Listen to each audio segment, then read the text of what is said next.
someone's just getting started, they're not married, they don't have kids, like that's the time to go big and to take a risk. That doesn't mean you have to go put money out and try to take a big financial risk, but just go work for somebody like James, or if you find somebody like me that needs something, like go and work for them. And if you have the it factor and you're a hustler and you want to grow, people like us recognize that.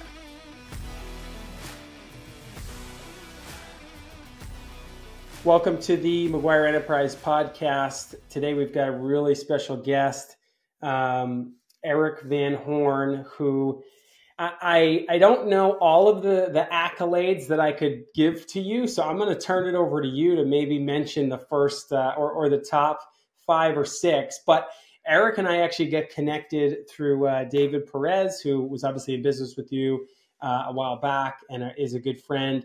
But tell the listeners, Erik, just a little bit about you, maybe kind of where you started early on in your business and entrepreneur career, and then maybe where you are today, and then we'll just dive in the middle in between.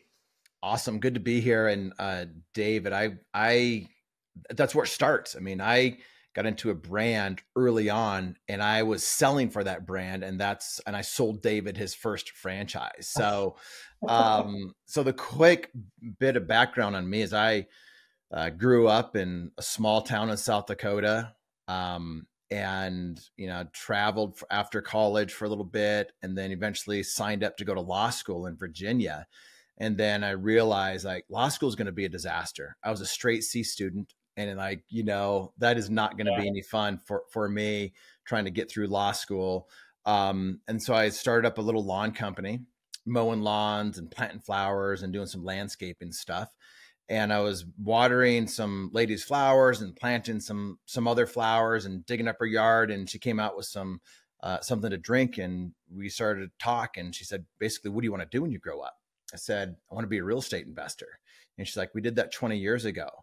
I left that yard with a contract, an option contract to buy her condo down by the beach with like not paying anything for it, taking over her mortgage that she'd been paying on for 20 years.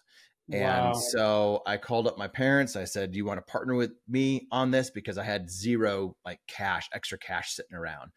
And they thought it was too good to be true until they realized it wasn't. And I partnered with them. And then a few months later, I cashed out with about 20 grand. And I used that to buy my first franchise.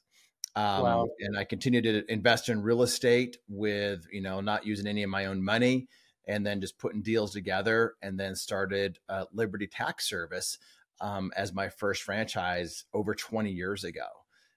So that was my first kind of entry into the franchising world. So was this lady that you're doing some gardening and some landscaping for, like, was she a family friend? Was she down the street? Did you just hustle and you were doing some landscaping back when you were young? Dude, I was hustling. A friend, the Tracy, a lady that was working for my real estate broker, where I was getting my license at the time, it was her neighbor, and she needed some work done. So I got a referral to go, and I started doing some work for her. And one of the things that she said to me, because I wasn't going to take advantage of anybody, this wasn't like trying to get a deal at all costs. She said, my real estate broker is going to be so mad at me for selling this to you because we've been asking them to sell it, but they won't sell it because they're making too much money just collecting rent every day or every month. And Sure. So she said, Erik, I want to do this for you because you seem like a nice young man. And so she knew she was helping me, and she absolutely did help me, but it's what she wanted to do. That's incredible. I think as a business person and an entrepreneur, I think when you look back, I think if you show the hustle, if you show the drive, and you show the tenacity that it takes to be in business, I think people see that and can tell that you're a good individual. And there's people like that in my life that helped us out as we got going. Hey, here's a deal here, or here's a sale here. And just could see that, hey, this person's the real deal, and helping them out. They're not going to waste it or squander it, but they're going to do much better. That's incredible. What a cool story. How old were you at the time? Early 20s. Early 20s. Yeah. That's wild. Okay. So what was, so what I always like asking this question when I interview entrepreneurs or business people. When you were young, I'm talking like teenager, like 10, 12, 13, 14, were you the kid that was like hustling his friends to go help him shovel driveways or landscaping? Or did you go to work and get like a regular W-2 job when My you were young? parents had this like a small construction company. So I grew up in this entrepreneurial family. Before that, they were kind of like just had a normal job working. And then they started this construction company when I was in like second or third grade.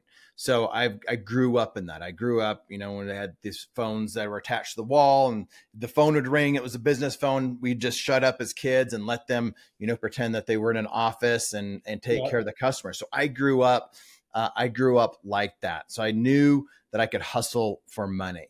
And, Mhm. I did everything that everybody else, probably did. I had a BMX bike. I would tie my mower behind it and I would, Yeah. travel around town mowing lawns for people when I was, Yeah. just a kid. I remember one time, I was like in this hiking trail by my house. And I thought, oh my gosh, there's some wild rhubarb, because I thought it was just growing. And so Mhm. I clipped it and I'm like, I'm going to go down to the end of the street and just sell some rhubarb to people that wanted rhubarb. And I did that with my sister, and then had some customers come through, and then somebody's like, hey, this is a weed. This is not rhubarb. This is like a lookalike rhubarb plant. You're selling something that's, probably not edible. So, Oh my mowing God. lawns, selling rocks. I would get rocks in a creek bed and sell those. I was just doing anything to make a Yeah. bit of money. And I loved it. I loved the hustle, and I loved just the ability to make money. But at the same time, I grew up working in their construction company. So I'm probably 10 years old and starting to work hard and helping my dad at first. And then, as I was in junior high and high school, I'd work the summers on the cruise. And that was, long, hard days. And that work is really what made me decide I don't want to be the guy, working for a wage. Like I want to Yeah. be the boss. I don't see myself doing that forever, because I hated doing that construction work. But, growing up where I did, that's what we did. And it was really good. I have great work ethic because of it, but also that's what really drove me to become an entrepreneur. Do you feel like that drove you towards maybe the real estate market first, do you think, or just in business in general? That drove me to college at first. I wasn't even going to go to college. I wasn't even Yeah. thinking about college, because I would work hard and I would play hard. Hmm. And then I Hmm. thought, oh my gosh, if I don't go to college, I'm probably going to be, digging rocks out of a hole or doing whatever construction people do, working on asphalt on the road. And I don't Yeah. want to do that. So I'll go get a business degree so I can learn business. And that's really what I did. And then so after I did that first deal, that real estate deal, it really hit me. I don't have to trade time or put in a lot of hours to have a significant kind of windfall of money come in. I can Hmm. find the need and I can match the need with an investor or buyer or something. If I can match those two together, I can make a lot of money. And so at the same time, there was an attorney friend of mine that was buying houses subject to, meaning you could just Yeah. kind of take over their mortgage. So I said, if you have deals that are, not good enough for you, I'll take them. So I was just, he would pass me leads and I would go work those leads. And I started to buy houses and flip houses subject to, until I lost about $10,000 on a house. I'm like, this is not good. I'm not as good as Hmm. of an investor like I thought I was. But Right. that's when the real estate crash happened. And so I lost $10,000, but some of my friends lost everything. So I was grateful I didn't go all in on real estate, and I was doing the franchise thing at the same time. I didn't get greedy. But yeah, that's, I loved the ability to kind of match up a buyer and a seller, or match two people up and make some money out of the deal. Yeah, that's incredible. And we could maybe dive in a little bit more too on subject two if you'd like here down the road. But I've actually been listening to a little bit of I'm sure you're familiar with like Pace Morby and some of those guys who do. I think Chris Crone does a little bit of that. But I'm sure that you've heard the objections of, well, what if the bank comes calling? Or, I mean, there's a lot that could potentially go wrong with subject to, or, I mean, it has to be a sweetheart deal, or is it just kind of like the Wild West still with some of those? I don't know currently. I don't think a lot has changed. But I know like the bank, it might change with the super low interest rates, and banks kind of might be calling some of those notes. But I remember just going down and I had those same questions and concerns.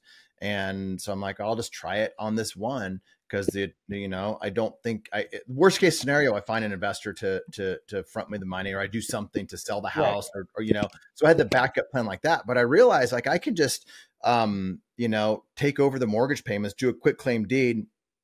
And then the mortgage company doesn't really care.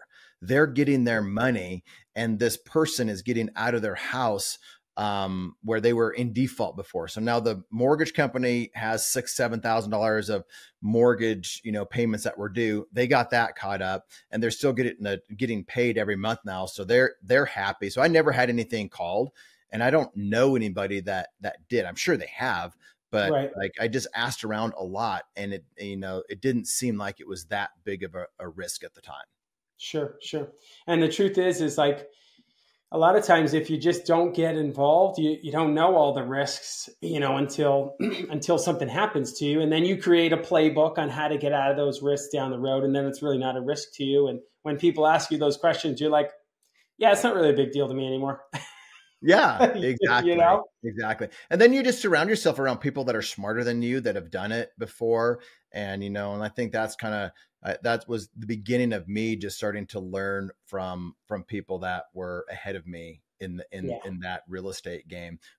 Both kind of like online type people, and then just local, my real estate broker and this attorney that did real estate transactions. So I'm like, if I got these two guys in my back pocket, I should be fine. And I was. Nothing ever sketchy happened. That's awesome. That's great. And clearly you've had plenty of success since then. And you're still in the real estate world, correct?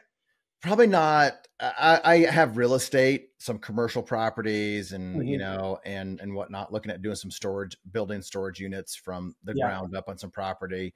But other than that, and then I'd have different. I'm an LP in different funds that are real estate funds, hotels, apartments, and things like that. So I'm not actively doing it like I was back then. Sure. Yeah, a little less risk off the table. Nice. So Erik, tell me a little bit about so you're starting your first deal. You're starting to work real estate a little bit as you're young, in your 20s, kind of coming up. You knew you wanted to not necessarily be the guy, laying asphalt, digging holes, building houses. You wanted to be on the kind of the back end. When was there that light bulb moment where you're like, I need to own this machine that other people are working? Or was it when you did that real estate deal with that lady? Like, when was that kind of like, man, this could be really big and could build a future for my family and for generations to come? Like, when was there a specific moment, or there was that light bulb moment when I made more money than I ever had in my entire life. Like in months, I'd made more money, and I was always calculating stuff. I'd be out there working for $8 an hour and realizing how long it would take to make $10,000 when I was a kid. And then all of a sudden I have about $20,000 just come into my bank account pretty much overnight. I was just, it happened to me. And I'm like, this can happen. And then I got into that first franchise, and then I saw the people that were making a lot of money in that franchise were area developers or regional developers. They were kind of that master franchise.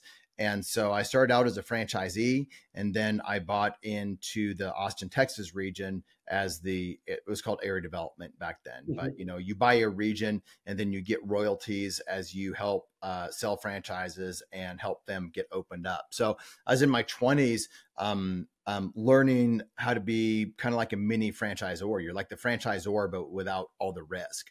And I put that, I financed mine with the franchisor. So I didn't have to pay all of that money up front because I didn't have it. But they financed it. And it was a high interest rate, but I could build up that business to be something significant, and I could leverage. And as a business owner, you're leveraging employees, and that's how you're making money. With this, you're leveraging franchisees like a sub franchisor. So now my responsibility was to help franchisees become successful, not just me be successful as a franchisee. So I grew that Austin, Texas region from 4 stores when I bought it to about 10 years later, selling it with about 42 locations. Wow. And we sold that back to the parent company, and they just buy off of a multiple of cash flow. Because they're just buying back, there's no more work for them to take it over. We built it, and it was making good money. And also I realized if I do something like that, I work hard in the beginning, and then it gets easier because now you have 42 franchise locations open. It doesn't take that much work to keep those going. It's just maintenance. So I'm making more money than I ever have, and it's all on maintenance mode. So then it just comes, you have to make smart business decisions. And I realized that probably the last 4 years that I owned it, other area developers were getting valuations on their business. And so I started to get valuations on the business from the corporate office. Like, what would you buy it back for? And they would kind of give you a valuation. Then I started to question, like, why are they valuing it a certain way? What makes it go up? What makes it go down? And, kind of basic business principles. But as long as revenue continues to go up, which revenue is profit in that game, then they're going to pay a higher multiple. But as soon as that trend starts to go south instead of north, then that valuation multiple will go down. And so I knew the next tax season that we were getting ready to go into, I had some of my key franchisees that were wanting to sell, that were thinking about getting out. I'm like, they're going to sell, and those stores will decrease in volume, and that will impact, my revenue. And I didn't want that to happen. So anyway, because of that, we ended up selling kind of at the peak for us. And that, again, that was kind of the first big amount of money that came into my bank account at one time. So then I started to think, okay, now you can have businesses and they can be making cash flow, but then when you sell, you get a lot of money that you can reinvest into, I could take that money, instead of buy one more business, I could buy 5 more businesses. Right. And that's when I started to get into the franchise brokering world to really find my next franchise opportunity. And I'd owned, so kind of fast forward from my first 10 years in franchise, and I owned one franchise brand, and at area development with that brand. The next 10 years, I owned 6 different brands. 2 or 3 of them were as regional developers or area developers, or as a franchisee, because I wanted just to kind of double down and to diversify and to grow. And one of those brands was Solo Salon Studios. And I did that with 3 other business partners. So there was a total of 4 of us. And we had a 5-year plan to grow to 10 or 12 units open. And then we did that. And again, it was time to sell for different reasons than we sold the tax business for, but we sold that to the same private equity company that bought Solo Salons at the time. So first 10 years, one brand, then a lot of brands the next 10 years. And now I'm on to other stuff now. So you started obviously as the area developer there in Texas. You sold off that brand back to the parent company. Did you take any time off, or did you say, screw it, let's fricking get back in the game? No, I took hardly any time off because, I took a little bit of time off, but it was really just searching for what was next. And I got into a senior care area development. I got into, then we also got into the Solo Salon franchise at that time. Also got into Amazing Lash as a regional developer, area developer, and then got into some other ones as well. So I really didn't take any time off, but all this was done. So the next 10 years is kind of an important distinction. It was around not working as hard and leveraging other people and hiring good people to run businesses for us versus us or me being the guy that is the face and grinding it out. So when we, so that was a game plan for the next 10 years. And so there was a while there that I was living the 4-hour work week. Tim Ferriss came out with the book. Yeah. You really only need to work 4 hours a week and you have this great life. And so that was what I did for about probably 1 to 2 years. And then we built the Sola Salon business by hiring a really good district operational manager, and he ran everything for us. He did all the financials, he did all the leases, he did all the hiring, all the firing. He did everything for us.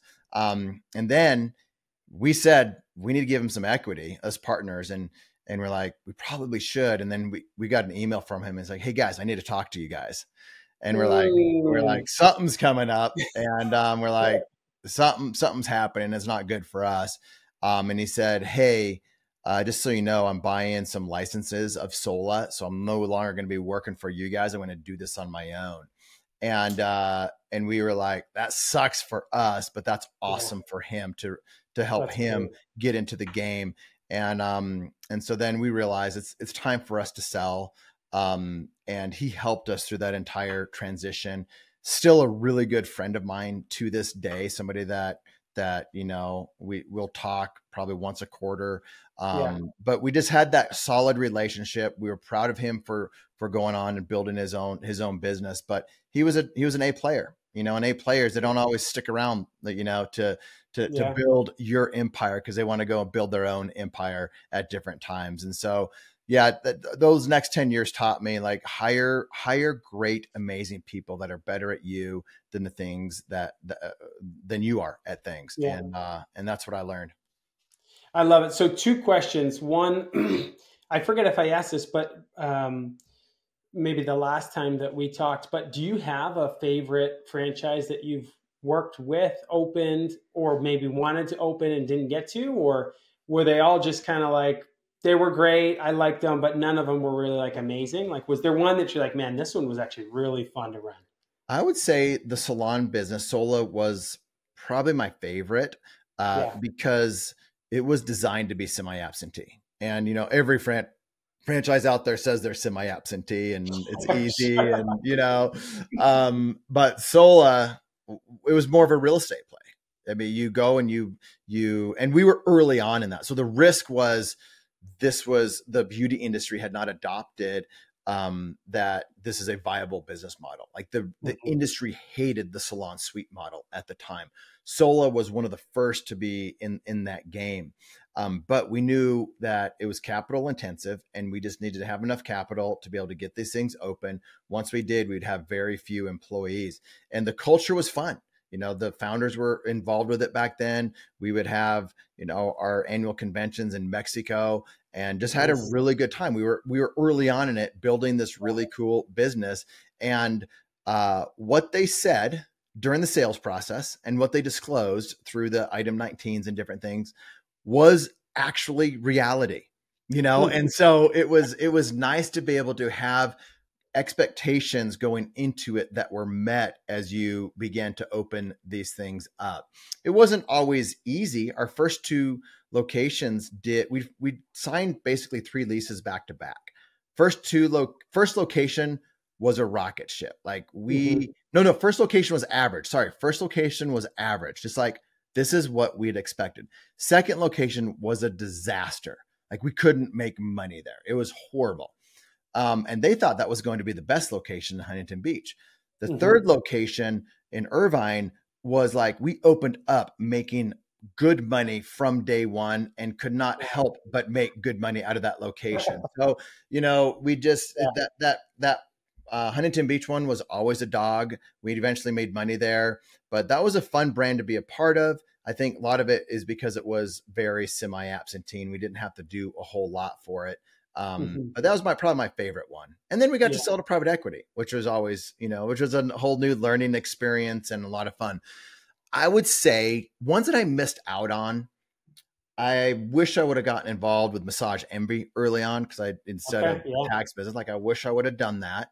I wish I would have gotten involved in Crumble. And I don't say that just because of you. Like, that one early on, I'm like, I had opportunities early on. Denver, the whole Colorado market was wide open, and I had opportunity, and I didn't do it.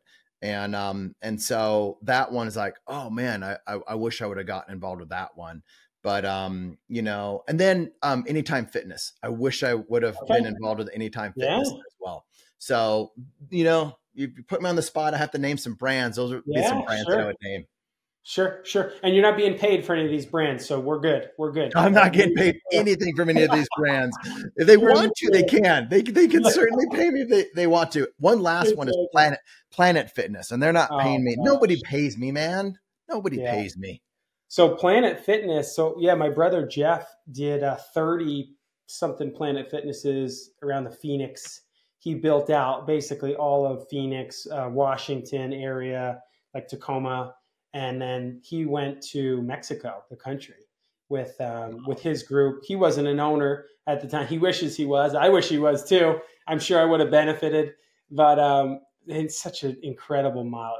It's such a stupid model that it's so good. You know, it's like it's a no-brainer. 10,000 members, only 10% of them actually use the gym. It's like money just keeps coming in. Keep the place clean, and you're good to go. I know, you know? They don't want to quit. Like, why am I going to quit? They just continue to pay. Exactly. Yeah, so exactly. So that's really interesting. I wanted to actually ask one other question, just regarding like family. And so, let's say you're talking to a young entrepreneur right now who's got a young family, maybe just got married or maybe just had a kid. How do you have the passion of your business and grow your business, as well as have time for family, friends, life outside of that, right? So you're growing, super fast in Texas. I'm sure you're selling licenses, and it's busy. You know, what would you give as far as advice to somebody who's kind of like up and coming, just starting to get into the business game? Like, is there any pieces of advice you'd give them and say, definitely don't do this, or be careful of X, Y, and Z? Well, to kind of give you a little insight into my life right now, my wife is she's CEO of the family. Like, that's her job, is CEO of the family.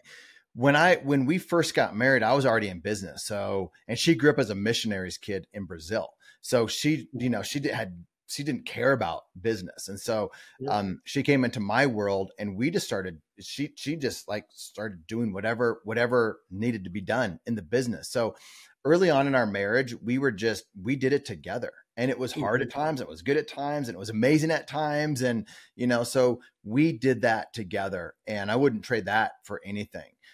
Before that, like if someone's just getting started, they're not married, they don't have kids, like that's the time to go big and to take a risk. And that doesn't mean you have to go put money out and try to take a big financial risk, but just, go work for somebody like James, or if you find somebody like me that needs something, like go and work for them. And if you have like the it factor, and you're a hustler, and you want to grow, people like us recognize that. And I had a guy that here's my real answer to that question coming up. I have a guy that used to work for me, and then he quit. Because he needed to go on and do something else. Still a friend. And then he ended up getting a job at selling solar. And then he just moved up really fast in the ranks there, because he had some leadership abilities. He had some sales skills, and he didn't even know he had those sales skills. And now, I just talked to him the other day, and he's thriving. He's getting married. He's got this amazing job. And I told him, I'm like, man, you have made yourself so valuable by what you know and the experience that you have. So my advice is make yourself valuable so you can bet on yourself, or other people will bet on you. And so that's working for somebody like James or myself, or some entrepreneur that is a really good entrepreneur and a good person. Go work for them, serve them, help them, learn from them. And then, the opportunities that'll just open up naturally. So, or just, take a risk and start your own, a side hustle, and turn that into a real hustle, and just go. But when you're young, like, there's no excuse. I started out with a shovel, a Ford Ranger truck, and a mower. And then one thing leads to another. Then I got married, had a great business partner, my wife, and then had kids. And then here's the other thing. I always lived, not always. After I had money, I started to live below my means.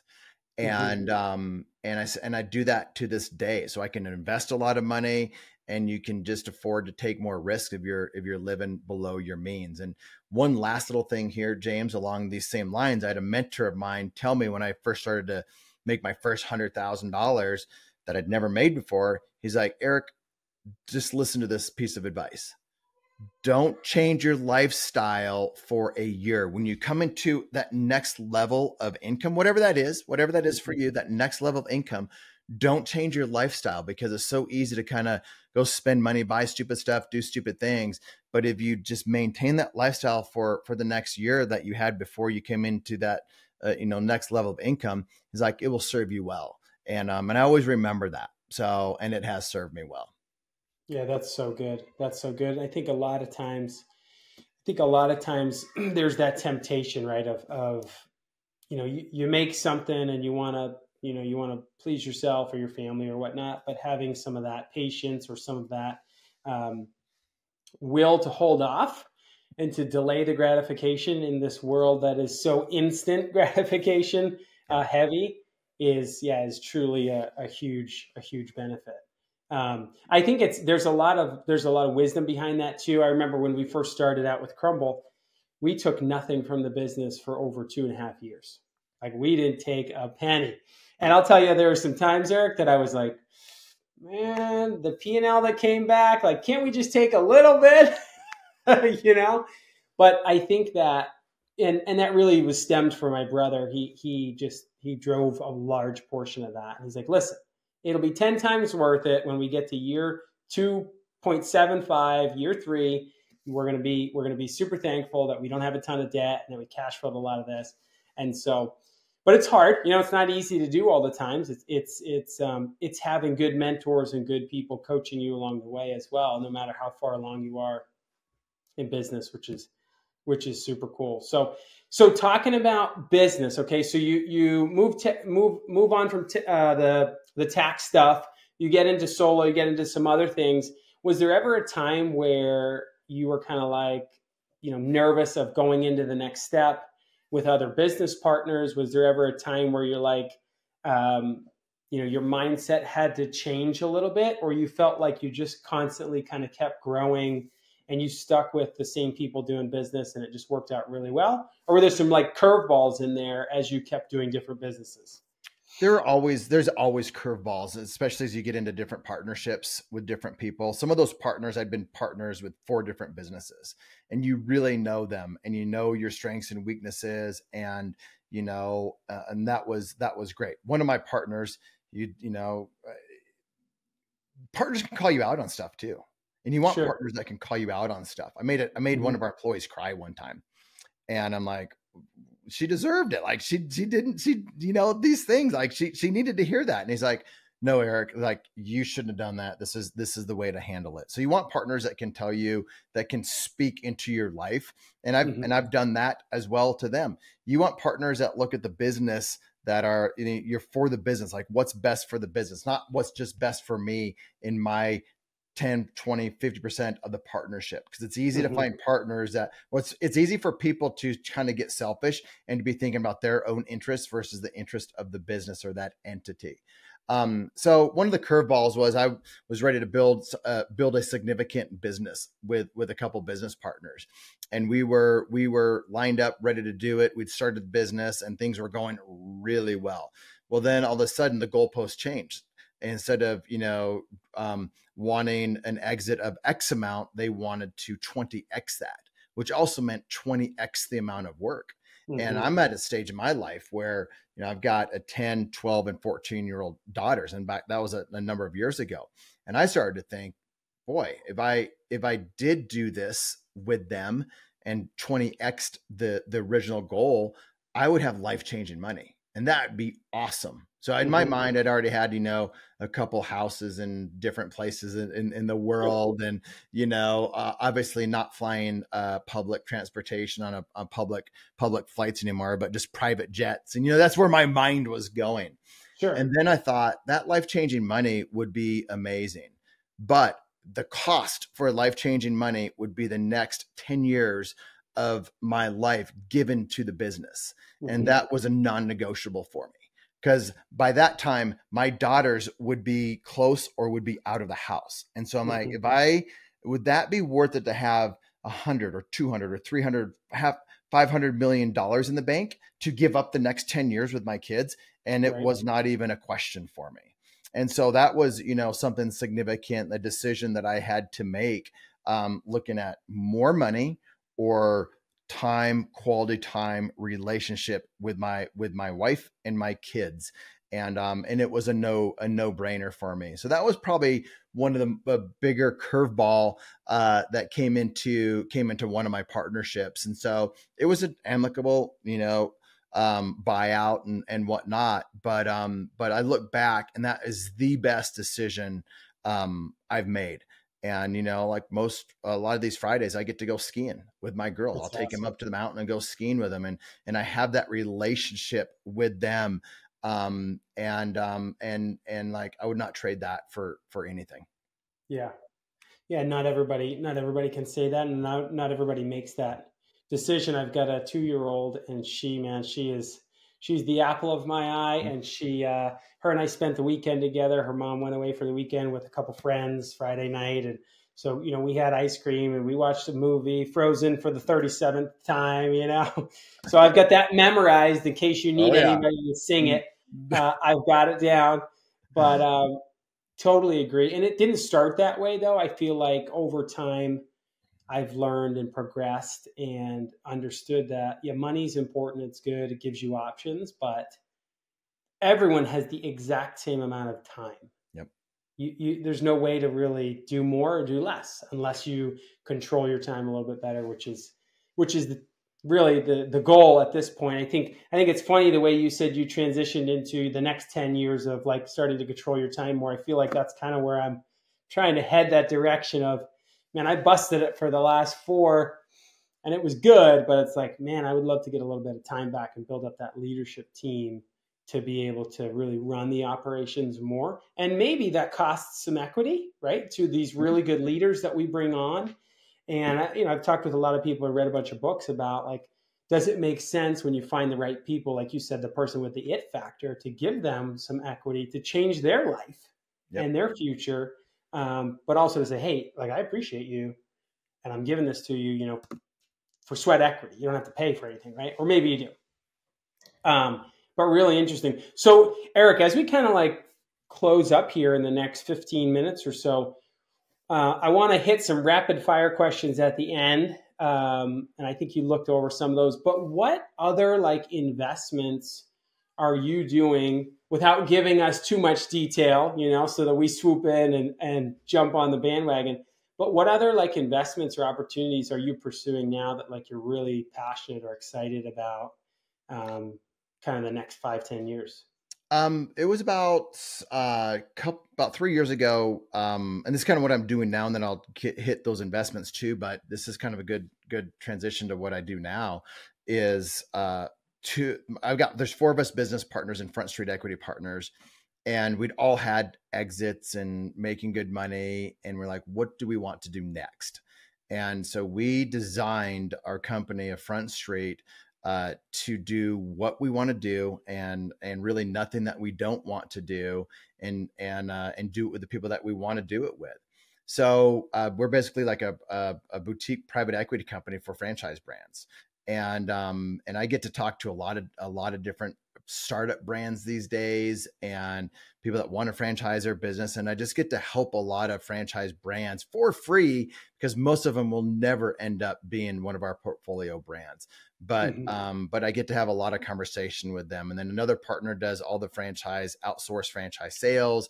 And we just have a lot of calls with our founders of our portfolio brands to really help them make really good decisions. So it's satisfying, it's fun. And we design that for the next 10 years of our life. Like, what do we want to be doing? And then, for instance, we had, there's 3 of us. And then we were like, do we want to be that sales piece? Like Jeff and I could sell franchises because we've both done a lot of that in our time.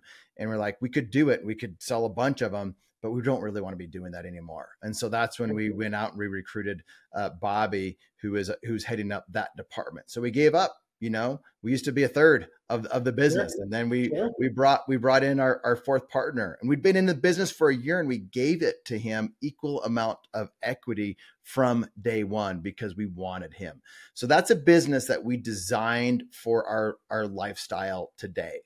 And then in terms of like just different investments, I don't want to be a franchisee or a business owner of any other brands right now. Mm-hmm. I am a pure investor. I'm a capital investor in some different franchise brands now at the franchisee level and the franchisor level, but at the franchisee level, pure investment capital and a little bit of mentoring here and there. And I do that with franchisees that are proven. They have a track record in a particular brand, in an industry of making money. So they're making money, they've made good decisions, and it wasn't a fluke. And they're with a brand that has a history of successful, happy franchisees. So those are the things that I do within franchising, in addition to what I do at Front Street Equity. I do a lot of passive investing. A good friend of mine turned into a business partner, Justin Donald. He's got a podcast called Lifestyle Investor. We've got a mastermind together called Tribe of Investors. And there we just help our members find good deals, vet deals, and really helping people kind of with what you were talking about. And so, I like being a limited partner in certain like real estate type deals. And you need to know what the trends are and what's going on in different states. Like Texas is great right now. Industrial space is solid right now. Apartment complexes, multi-unit, that's changed. People got into trouble, before the interest rates went up. And so you see people that got in trouble with that. In the past, it was great.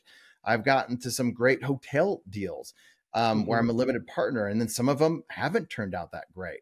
One of the things I'm not good at when it comes to investing is being an amazing angel investor. Like I'm not good at, picking the one brand out of 100, company that's going to just go to the moon. So I'm not so good at that. I like deals where there's some tax advantages, where there's cash flow immediately and a lot of downside protection, meaning that the risks are just mitigated in a lot of different ways. So those are some of the investments that I like. And if you can get into them short term, like you're in, and then in a couple, 2 or 3 years, you got all your money out, so you can go invest in other deals, and you're completely de-risked, and you can still keep income coming in from some of those deals. So is that specific and broad enough for you? Yeah, that's great. Yeah. It kind of covers a little bit of the next question that I was going to ask is, there's a lot of people you can listen to on podcasts or books that you can read, or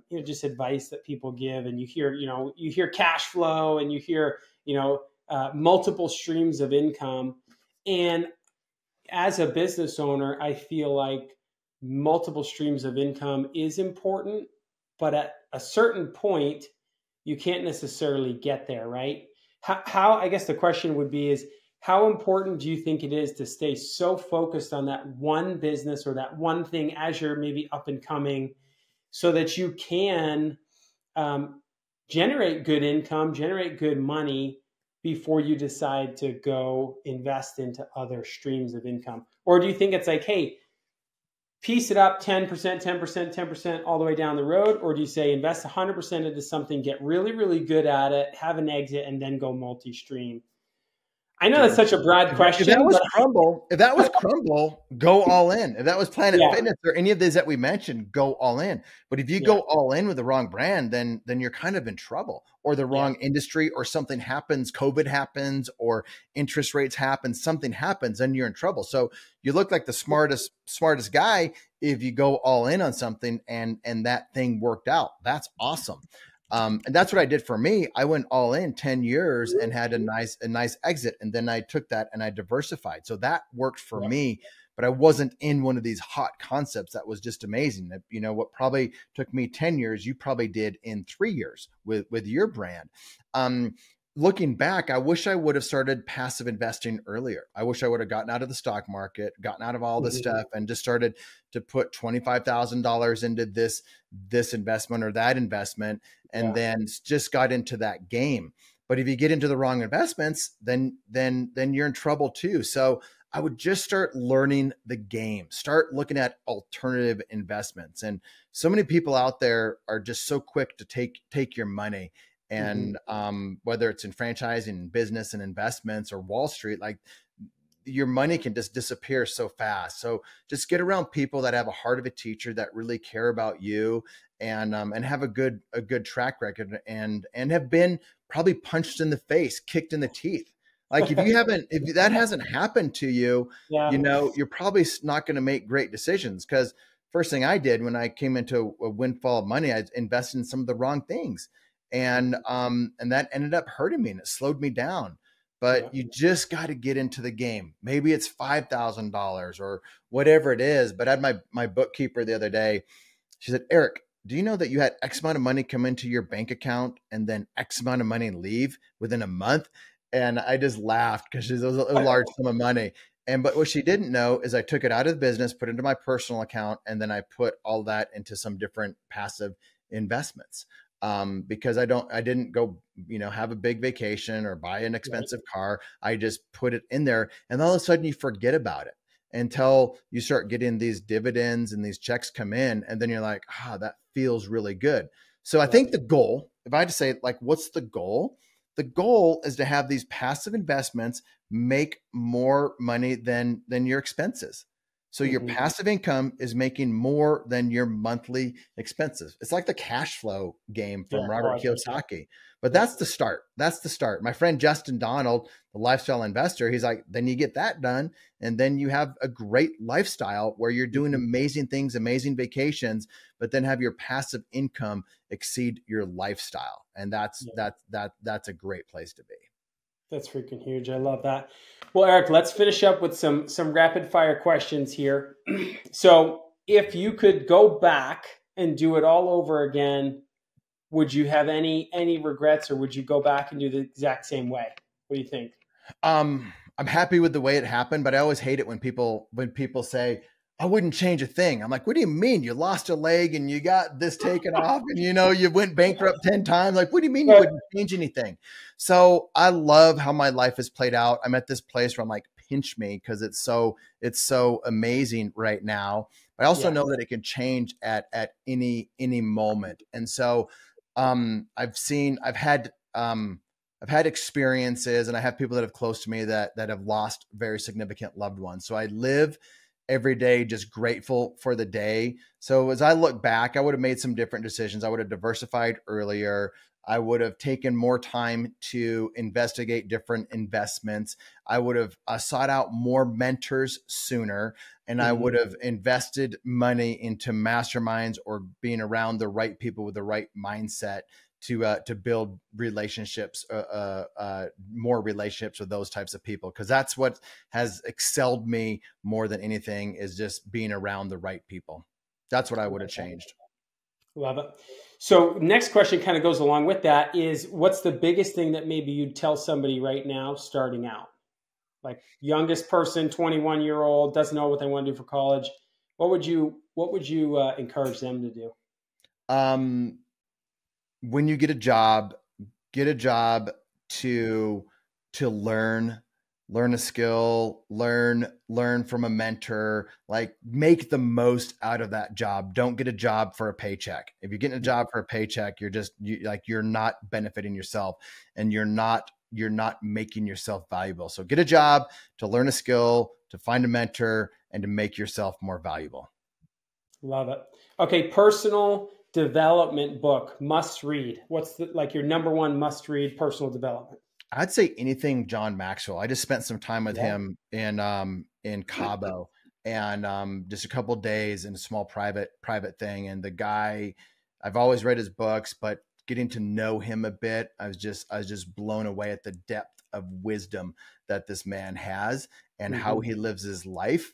And so anything John Maxwell, I'm reading with like newfound, admiration. Love it. And then what about business book or business development, maybe like strategic type business? Let's say who, not how. That, because you find the who's, like everyone's always looking for, how do I do this? How do I get this done? But and that comes from me being a C student, not the smartest guy in the room. Like, go hire smarter people than you that are better at you in operations or finances or marketing or sales or whatever it is. Like, you can find the person to solve the problem and do that. Who, not how. Love it. And then your favorite must listen to podcast, whether it's business, fun, fitness, whatever. Let's say two of them. Lifestyle Investor, Justin Donald. I already kind of talked about that one, just because he's full of integrity and has really good guests and gives really good commentary. And then the All In podcast have you heard of the All In podcast, James? No, I haven't. Oh, you got to listen to that. These 4 guys that are,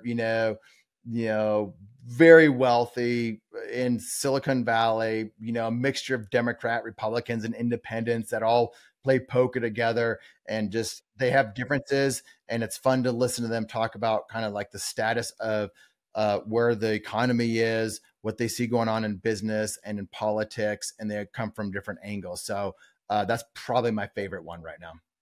That's cool. Love that. I'm going to check that out. I love learning new stuff, man. I like taking notes, and I'm going to check out that book too. I think I've heard of it, but I don't have it on my reading list. So the small one, that'll be a good one. Yeah, that's good. The small books, those are the best ones. I know. John Maxwell, though, I love that. He's got some incredible content material. He's probably one of the first leadership books that I picked up, 21 Irrefutable Laws of a Leader. So really, really, really cool. So, well, listen, Erik, super appreciate your time. Thank you for jumping on here. I'll make sure I put some of your info in the show notes so people can reach out to you. But super appreciate the time, and hope to connect up with you again soon. Thanks, James.